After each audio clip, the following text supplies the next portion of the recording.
In a northern Gaza neighborhood, the diggers are clearing the rubble of a family home. It was where the Al-Tanatis live, and 6 of them are missing. It is difficult work, and all the time they know another airstrike could come. Eventually, the victims are found.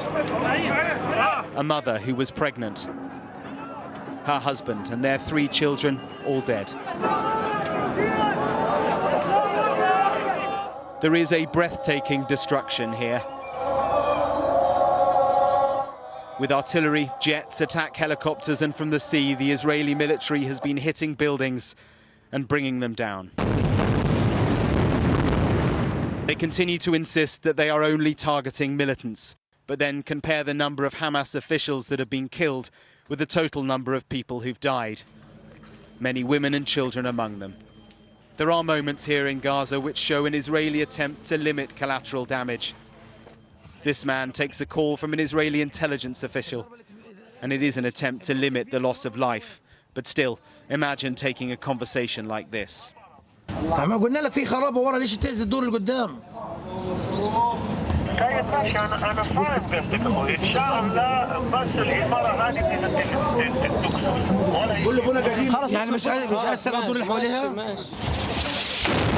Soon after, a small missile hits the road.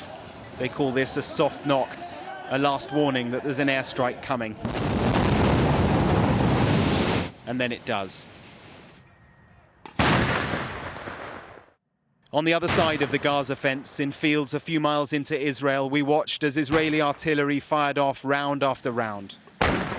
Well, it's 4 days now since Israel began its retaliatory strikes against Gaza. That's 4 days of near constant bombardment. And yet, despite all this, Hamas has continued with rocket attacks on Israel. In this apartment block, a 5-year-old boy, Ido Avigal, was the victim. And with this propaganda video, Hamas claims they now have a new, longer-range missile, which they fired at Ramon Airport in the south of the country. It's where international flights are being diverted after the main airport was targeted. To the north, in central Israel, the country's prime minister, fighting for his political life a few weeks ago, is now casting himself as the defender of the nation. The defence activity of Iron Dome batteries is giving us an offensive space, and the IDF has already attacked hundreds of targets. We will soon pass 1,000. We continue striking Hamas while defending our citizens. It will take more time, but with great firmness in offence as well as defence, we will achieve our goal of bringing back calm to the state of Israel. And he does have a huge challenge. Israel is a country more than shaken by the Hamas attacks. Across the nation, racial tension has been stirred. Jewish nationalists and Israeli Arabs in street battles. Lynch mobs are attacking each other in cities and towns all over. Tonight, back on the border with Gaza, the sky lit up once again as the missile defense system shot Hamas rockets out of the sky. There is no sign of any let-up. Mark Stone, Sky News in southern Israel.